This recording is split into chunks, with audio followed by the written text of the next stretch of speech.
All right. Welcome back, everybody. We'll give everyone just a second to transition over from the waiting area. As I mentioned in the previous session, this is our final session today. So huge shout out and thank you for those of you that have been writing with us since 10 a.m.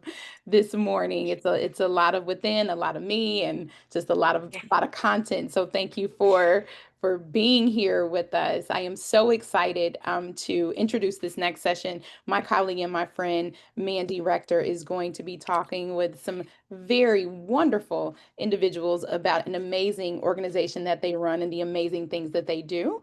I will just give you just a few housekeeping things. Remember, please visit your CEO dashboard. If you are having any issues with evaluations or just locating those items, please reach out to me directly. I will put my email in the chat again. We also encourage you to utilize the chat throughout the next presentation to share your questions, comments, and feedback. And without further ado, I will turn it over to Mandi. Have a good session. Thank you, Jamie. All right. Hi, everyone. I'm so excited to be on here with all of you and with my dear friend Connie and my newest friend Wintor with the Body Positive. Um, Quick intro about me. I've been at Within Health for the last 2 years, and I just am so excited about the work that we do, and especially here at the Within Health Summit, where we have the opportunity to highlight some of our community partnerships in the nonprofit sector. And so this year I chose the Body Positive. So I am so excited. So thank you both, Connie and Winter, for being here. Um, I'm excited about the conversation. Connie does such a great job. We've done this once before, a few months ago. A little bit different this time since it's the summit. But Connie, I would love for you to do a quick introduction, and then we'll turn it over to Winter to talk a little bit about the Body Positive. Absolutely. Hello, everyone. I am Connie Sobczak, and I am the founder and now the program director of the Body Positive. I've been doing this work. I created the organization and then collaborated with my dear friend Elizabeth Scott for nearly 30 years. And just this year, we hired Wintor McNeel to be our new executive director. So my new role is program director, so I can spend the time that I really want to with our facilitators and working on programs and curriculum. Wintor, take it away. Thank you. Thank you so much for having me. I am overjoyed to be here today. My name is Wintor McNeel, and I am the new executive director for the Body Positive. Body Positive truly started with the lived experience of Connie and her sister in combination with the passion of our co-founder, Elizabeth. And so I won't go into Connie's lived experience because I will allow her to share that, but it has truly created a transformative movement of over 30 years that has allowed us to be in more than 35 countries and 45 US states. This movement truly embodies the importance of what it looks like, what it feels like, and how transformative it can be when we let go of the standards that the world has placed upon us and truly love ourselves from within, skin deep, emotionally deep, and allowing our body to lead us intuitively and without parameters that limit our ability to live freely. We offer curriculum and programs that span across ages from middle school to adulthood, truly sharing our mission with the world that your body is the home that you live in and should be honored in all that you do. This is a movement that spans across various challenges that have arose within our world, from eating disorders to body dysmorphia to skinism, colorism, and beyond.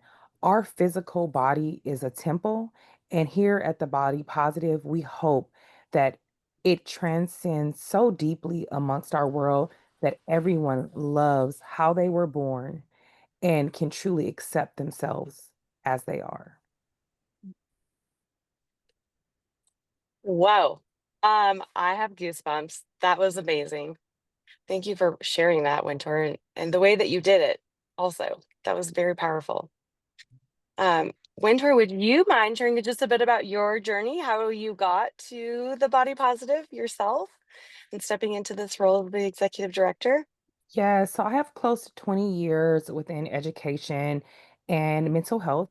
And my daughter was off to college, and I just began to get a spark with the additional free time and said, I want to ensure that the work that I do moving forward is not only a representation of my lived experience, my passion, and commitment to the world, but also is one that transcends to my daughter, my grandchildren, and future generations.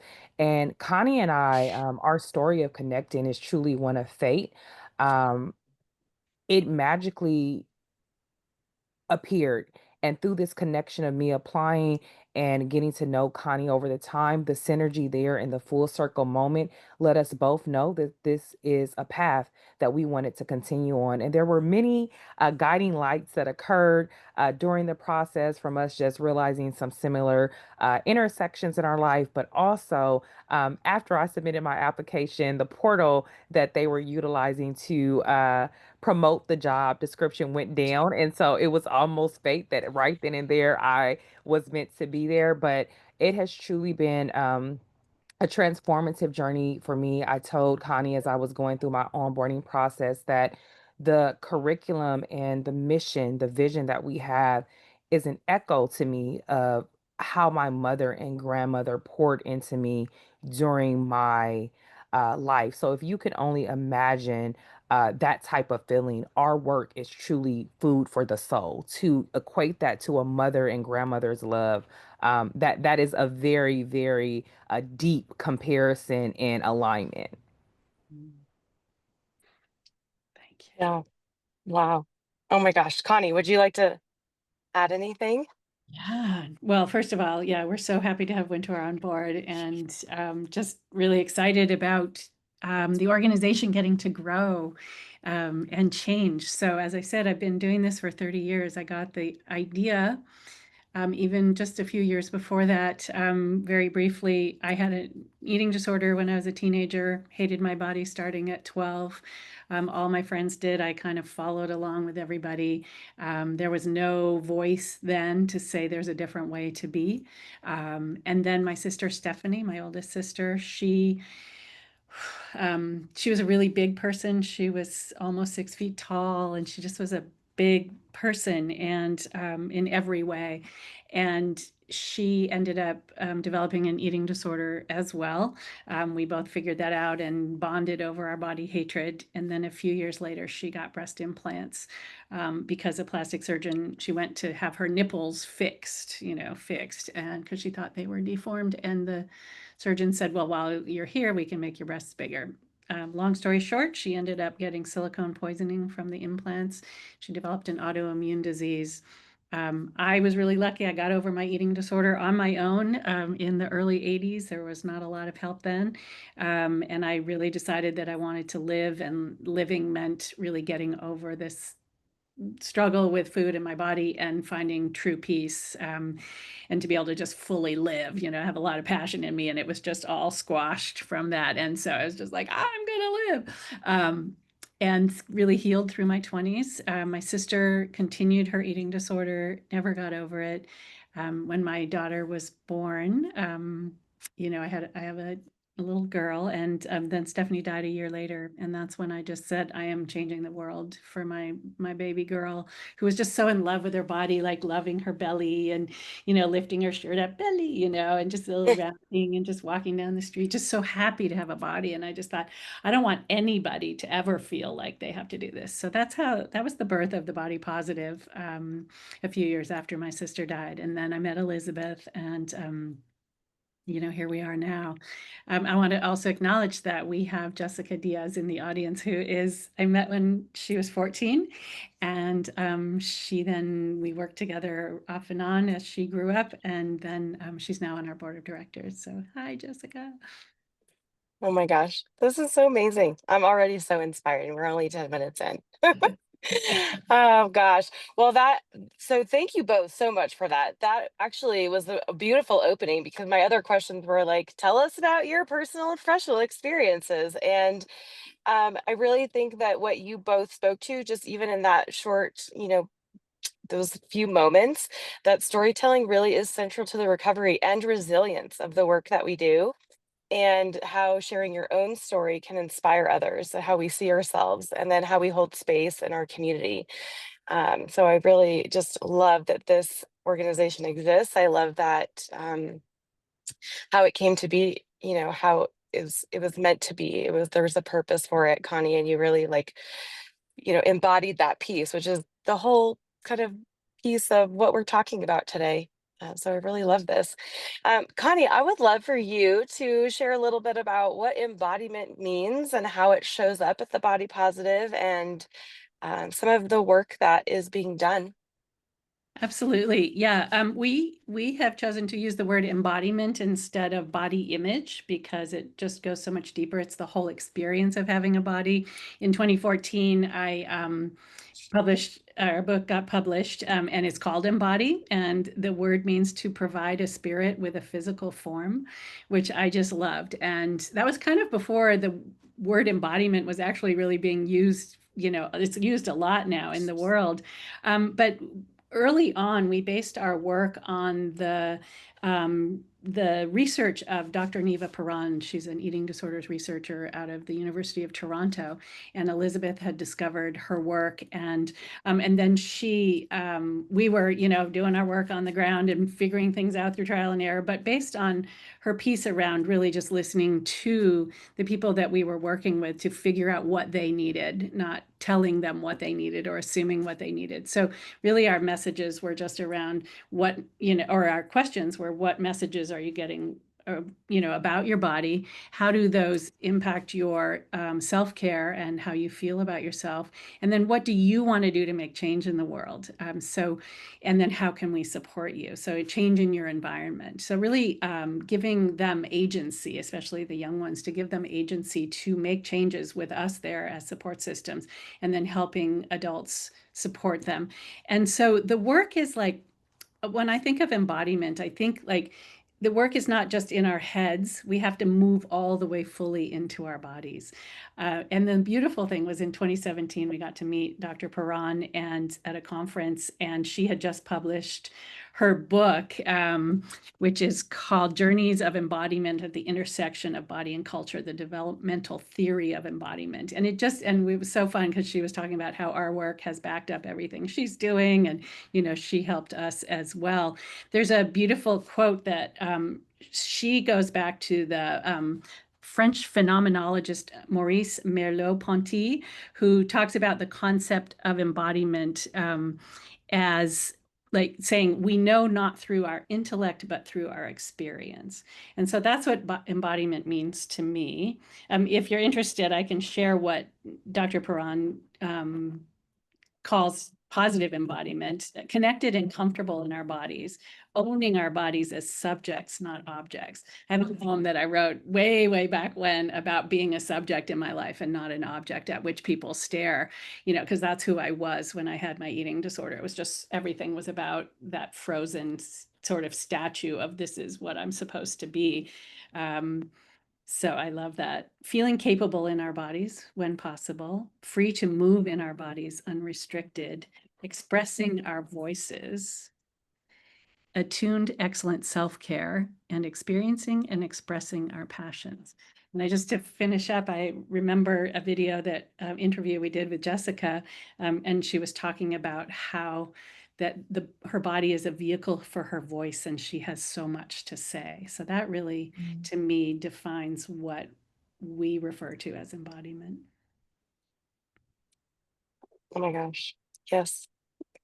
That that is just like rippling through my mind, and all of the things. I'm sure with many people in the audience, it's very relatable, and it can show up in different spaces and places in each of our lives.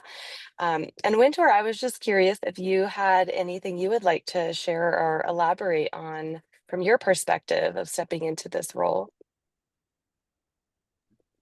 Yes, I think that oftentimes we are so busy and consumed with life that we forget that it is our body that has been the transportation for us to move, to complete, to do, and to show up as our true selves. And so oftentimes we need that brief reminder, we need that pause in life to really be in touch with our body, to honor it as our home and to ensure that just as we would treat our home or a room in our home, that we are ordaining ourselves with love, that we are loving our body to the deepest core and reminding ourselves how important it is that this body that we have is the only one that we will have in this lifetime. And so, for me, it is truly important that as we take that pause, we begin to utilize various practices that may speak to us as individuals. And one that I appreciate is being mindful through the use of a body scan, but just not a body scan that we've learned in various mindfulness practices, but a body scan of mindfulness and gratitude. And so from the top of your head to the bottom of your feet, you will pause and truly focus on that part of your body, but say one affirmation that affirms that physical part. For instance, maybe your hands that day allowed you to plant seeds within your garden. Let's honor that. Your feet allowed you to take a quiet walk in the park. I am grateful for these feet that have allowed me to travel afar today. And by doing this daily, and it can only take 5 to 10 minutes, depending on the amount of gratitude you are pouring into yourself, it truly allows you to take a moment to say, wow, this body has taken me places that I never could imagine. And by simply honoring that, we begin to show ourselves the love that we often miss. Mm. Yes, I was just thinking about how the term embodiment can mean so many different things to different people, and yet both of your stories have lots of similarities, even though the journey or how you perceive that, how it shows up in your world, is just a little bit different. And that's such a beautiful thing on how we all can connect and relate to those things. So thank you for sharing. Connie, I know that you One have thing, I want to add an one final exercise. thing Yeah, to this. Yeah, yeah. I feel like one of the really beautiful things about our work is that it really allows people of all genders and people who aren't comfortable with their bodies that they were, or their sex that they were assigned at birth or different things, because we're not telling people how to live their lives in their bodies. We're saying this is your body. The goal is to find peace. And however that happens. And as Winter said, to have gratitude, like to start with this place of, I have this body that allows me to live. What can I be grateful for, whether I want to make changes with it or not? And so that's one of the things that I've loved about our work and how it's developed over the years, is to really truly honor each and every body, that we create spaces for people to come in with their own unique life experiences, their own body story, and spaces that are free from comparison, free from judgment, and from an idea that anybody has authority over our bodies other than ourselves, right? So the goal is to be our own authority, to be the one that gets to decide how I'm going to live in this body. And then to, yeah, like, I'm 65 now, and I hear a lot of people my age, they're like complaining about having an old body. It's like, I have a body, right? My sister's dead. And that was huge for me, even in my 30s, to wake up to, I have a body. I don't know how long I'm going to have a body. And this body allows me to hold my daughter, to hug my friends, to live and work and talk and do all these things. And so, yeah, like, let's start there, and then let's do the work to figure out what it means to me individually, each one of us, to have peace in our bodies. I love this. And that's actually a great segue as well, into your exercise of just the practical embodiment aspects of how we can show gratitude and love ourselves. Yes. So this is an activity that comes from our curriculum that we do. It's called My Beauty Is. It's a shortened version of it. If you all have something to write on, even if it's your phone, whatever it is, just something to write on, that helps with this. But just take a minute to breathe into your body, feel yourself in space where you are. If you want to close your eyes, it's a great thing to do. Just connect with your body without judgment. just do a quick scan torso through from head to toes. Big in your body, noticing comments that come up. Okay. And they're being, influenced by our culture that puts us to this. Just notice. Just from the shoulders, your arms, chest, back, your belly, hips, pelvis, legs, all the way down into your feet, into your toes, your toes. And feel yourself as one being. Okay, now I'm going to read some statements.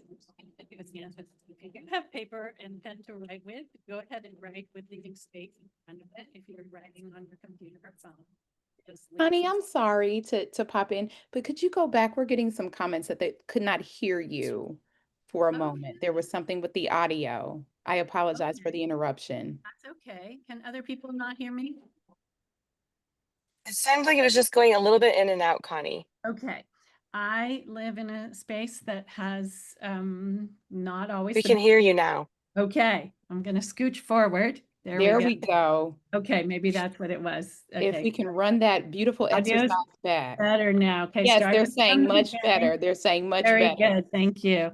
I'm sorry, I popped back Oh on. no, I'm glad you popped in. That's important. So everybody go back into your bodies to just ground where you are in time and space. Breathing, single breath, change it. You can choose to deepen it. Doing a quick body scan from head to toe, relaxing as you go. Not judging the voices that come up about different body parts, just observing. Remembering that we're conditioned from our culture, from capitalism. Something's wrong with our bodies, and just those thoughts. There's nothing wrong with our bodies. They're just doing, all our cells are doing the work they do every day to keep us alive without judging us with whatever we do with them. Remembering that these bodies are ours to do it as we choose. So I'd like you to read some statements, and if you have pen and paper, go ahead. Sound is not great again. So how's that? Is that better? Shoot. Okay. I think That, is that at better? the moment, yeah. Okay. I'm going to read some statements. Yes. Life, right? Life isn't always perfect. So things don't always go smoothly as you want, even in the middle of a meditation. If anyone can't hear me, let me know. Put it in chat. So I'm going to read a statement and you're just going to write down the answer or think about the answer if you don't have paper or pen. And just leave space in front of it, hold space for something that we're going to do after. So I feel beautiful when and go ahead and write your answer.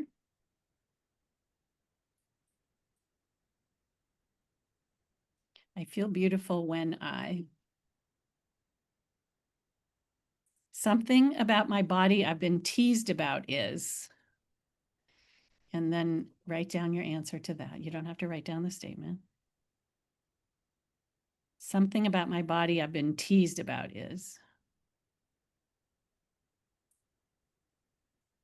I really appreciate, and then name the body part here, when I am. So I really appreciate this body part when I am blank.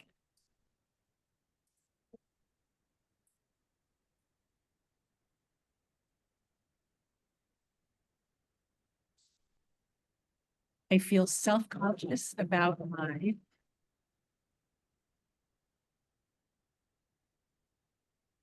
self-conscious about my. And the last one is, I forget about what I look like and fully experience life when I forget about what I look like and fully experience life when I.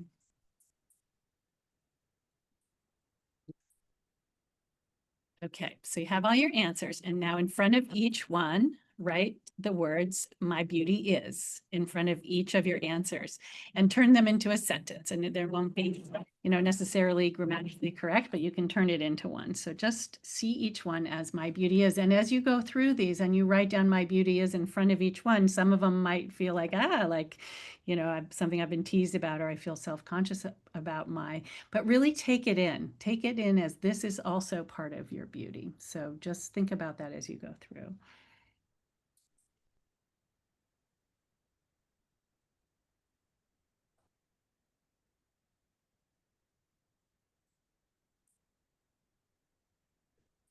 Okay, and what I'd love to do is have people share.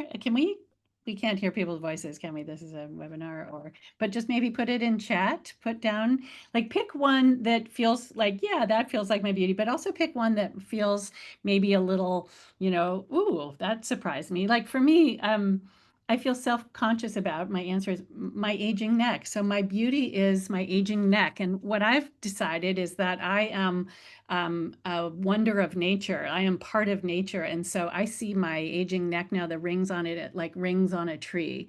And so that really helps me feel like I'm connected to something bigger than me. And the whole point of this is to see beauty and see ourselves. Well, the definition of beauty is dynamic and ever changing, right? So we can have beauty in these bodies, whether someone else says we can have it or not. We get to choose to have it. And we can then see our beauty and experience our beauty throughout our lifetime. So Mandi, do you want to share one of yours or two of yours? Oh my gosh, my beauty is my curly hair in humid environments. I love it.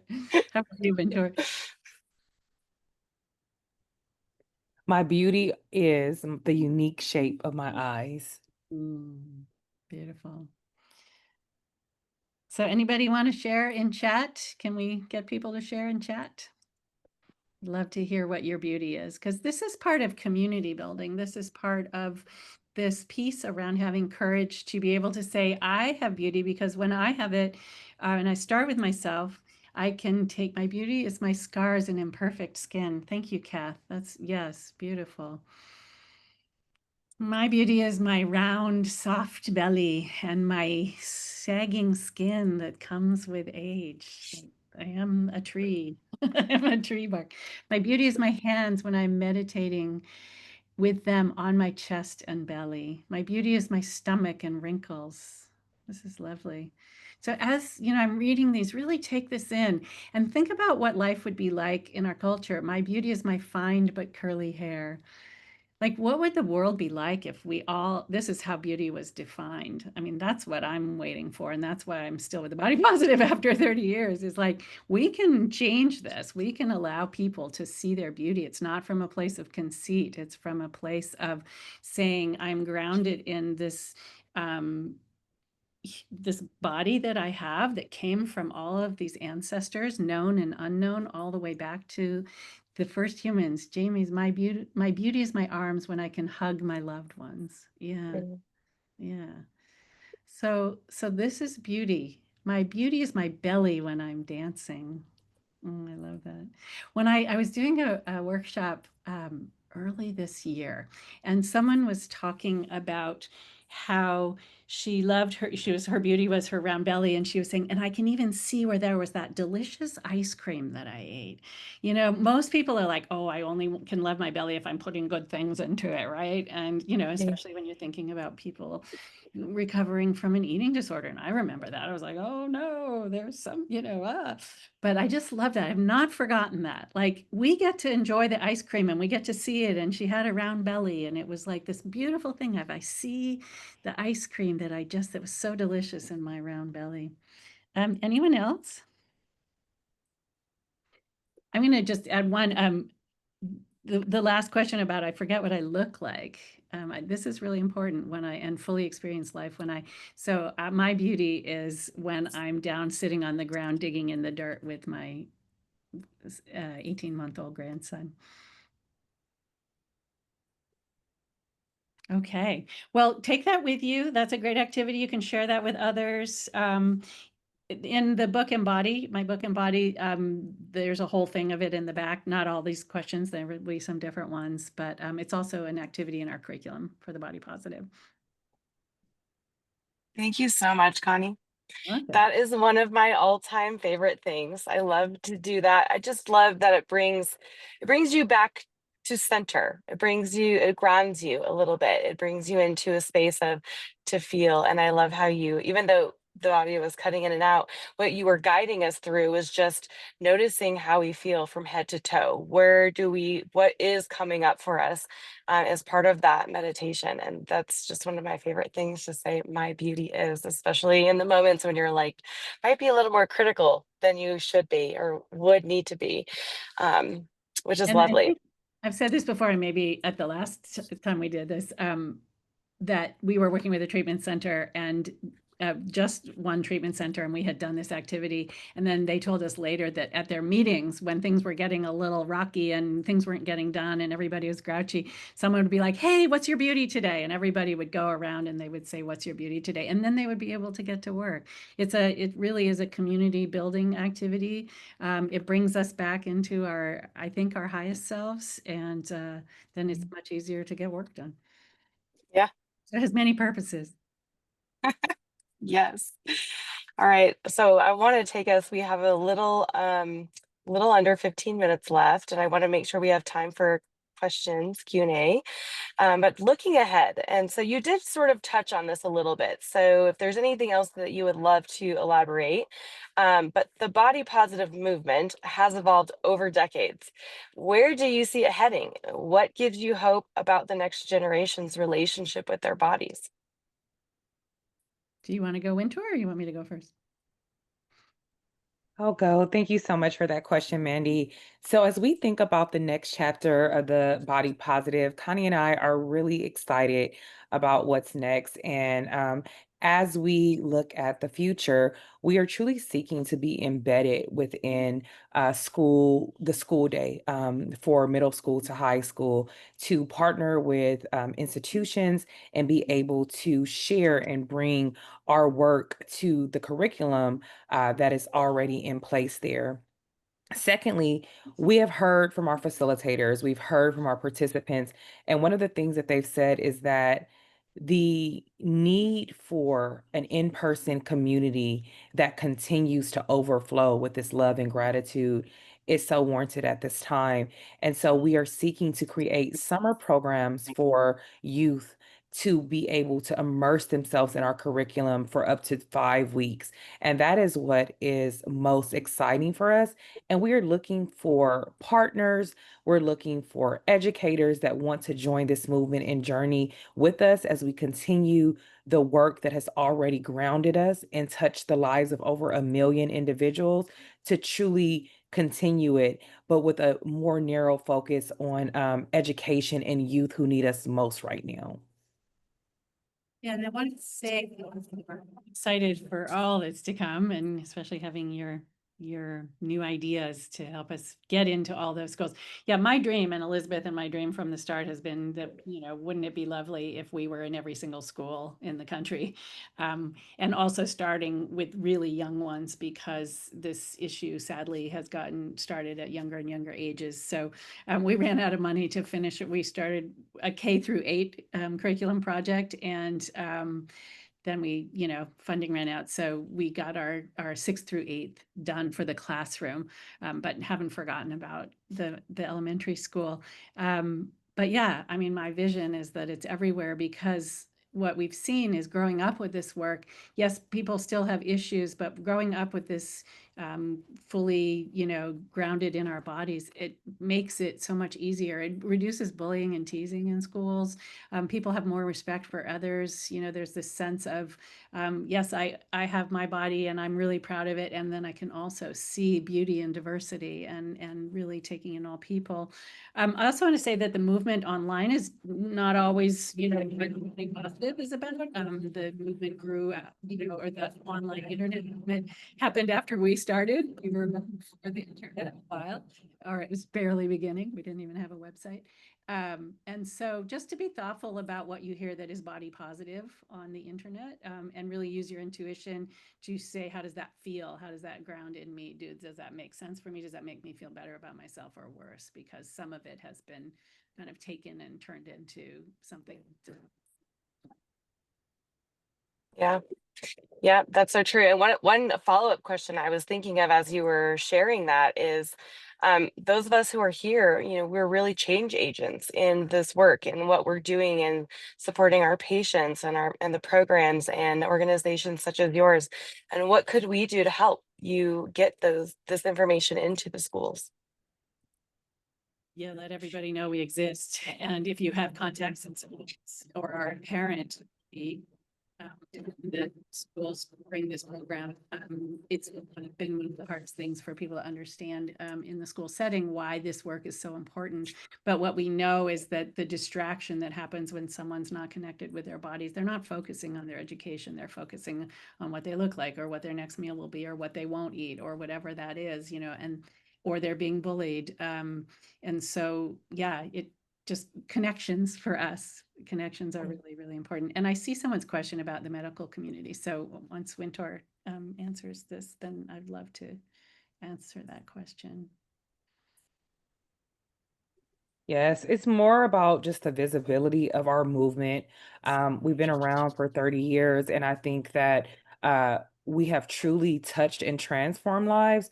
But with the increase of social media, with the increase of filters and just technology and how it creates a questioning of our true body, our true selves, we need to be more aligned with a village of supporters that understand that we cannot continue along this path. Our youth cannot continue to deny themselves of who they truly are inherently. So, if there are opportunities for us to speak to groups of youth, opportunities for us to partner with education institutions, we are a worldwide organization. We do not limit ourselves to a specific city, state, or boundary. And so we want to make those connections. We want to continue to grow. So if today you can go share with 5 of your friends or family members, hey, I heard from these 2 individuals today that are working with an organization called the Body Positive, that alone helps us spreading the word of who we are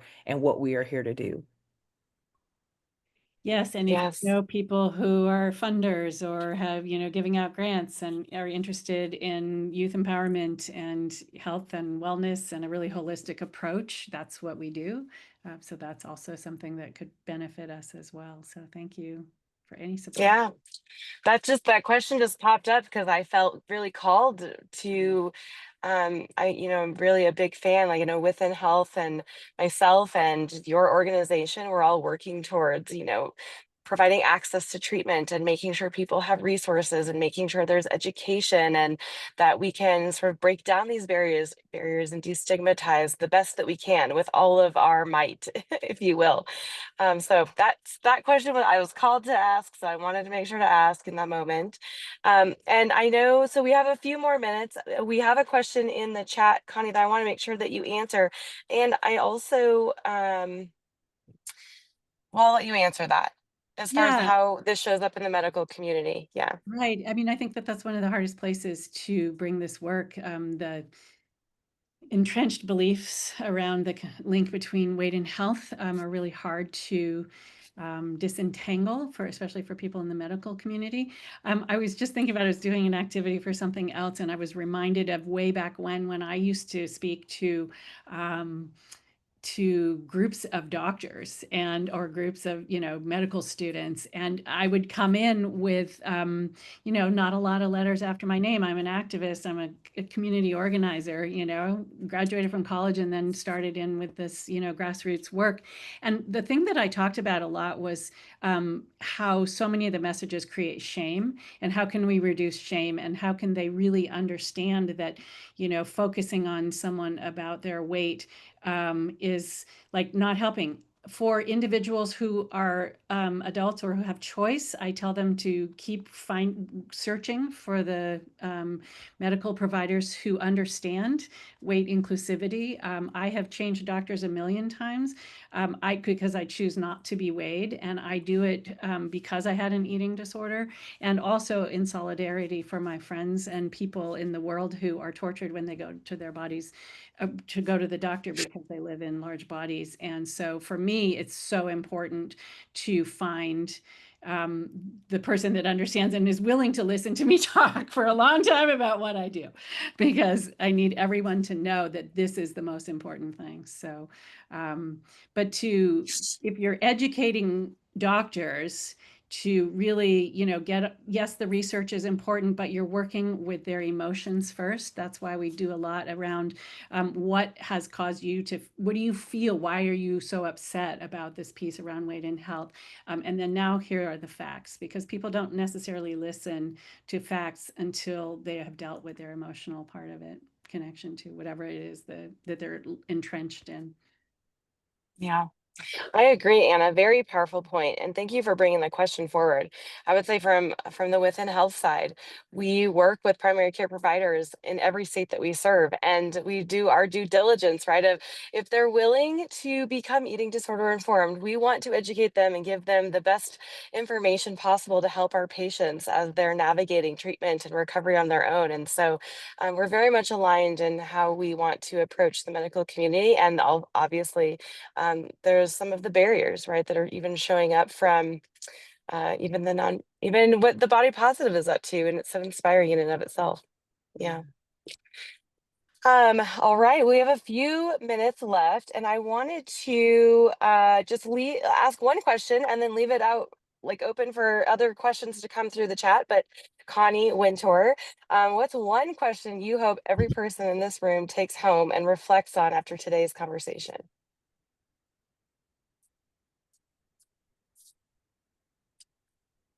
Well, my question is, I would like each of you to ask yourself, what is my beauty today, and how can I share that with the world?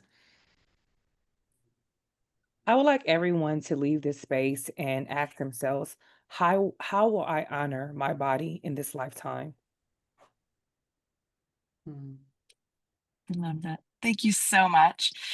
Questions? Any questions in the chat? Anything that you all would like to know or ask, or any while we have these lovely humans? There is another J- question, Mandy. I don't know if you saw this one, but there's oh, one more that we did get. It was regarding social media. It says, do you have any thoughts about how social media is so rapidly changing our perceptions about bodies, faces, and how they, quotes, should look? The negative messaging feels so pervasive now. thank you, Jamie. Do you want to take that, Wintor? Or? Yes, this is a very important question as we move forward.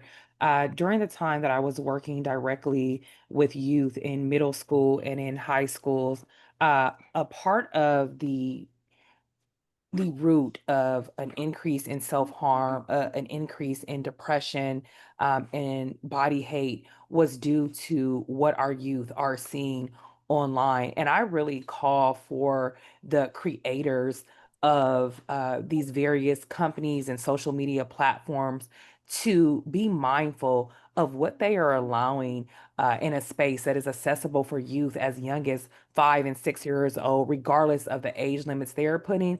I think that certain things should be removed. And I also think that there should be more use of sensitive content when posting certain things, because our youth, they are finding and creating their own narratives based on what they are seeing online. I also call for parents to be very in touch with your children, speak to them often, monitor them in a respectful way that allows them to still fully be themselves, but remind them that regardless of what they see online, there are things that are not true, that are myths, and do not hold value in their lives. For my daughter, I often speak to her as simple as, there may be a trend going on in fashion, and I ask her, is this something you truly like? or is this something that you learned about online? And we want to just continue advocating for our youth, having touch points with them and making sure that they continue to be in touch with their own bodies and selves, because if we don't stop it now, it will continue into adulthood. The research is there. There are so many individuals that are losing their lives on the surgeon's table because they are trying to change something that the world has told them was wrong. And it truly is a blessing to them that they don't see, because the world has created a questioning of who we truly are and we're born to be. Yes.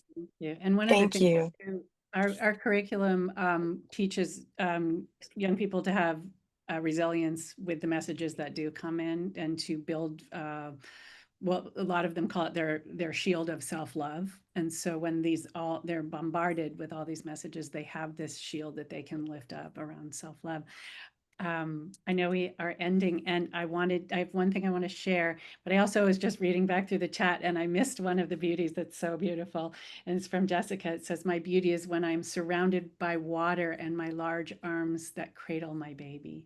So thank you for that. And to tie in with all of that, we're sharing a link to our free Declare Your Own Authentic Beauty course if you want to sign up for that and get a sense of, this is just a little tiny part of what we teach in our fundamentals course, and it's the beginning part of one of our trainings as well. So yeah, and thank you to you all within for supporting us. I mean, we can't do this work without organizations like Within, and really believe in what you're doing as well. And the work that you're doing to help people is really beautiful. So thank you for that. And thank you for helping us. Jamie's going to take us home, but thank you both so much for your time, your energy, what you do, and for sharing with us today. It's a pleasure. Thank you for having Thank us. you. I mean, I can only echo what's been said. Again, the chat is just filled with lots of love and lots of support. And so thank you. And Mandi, thank you so much for connecting us. This is a close for day 3. We will reconvene tomorrow for the final day of the summit. And tomorrow we have a jam-packed day. We're talking risk reduction. We're talking neurodivergent. We're also going to have some other very powerful conversations with some community advocates and leaders. And so I just encourage you all to join us again tomorrow morning as we will wrap up the summit. And again, thank you to our attendees. Thank you to our guest speakers. Thank you to my colleagues. I mean, just thank yous all around. We cannot do this without you. So without further ado, we'll go ahead and wrap. You guys have a wonderful night, great evening, good day, wherever you're joining us from. And we will see you all tomorrow. Bye, everyone.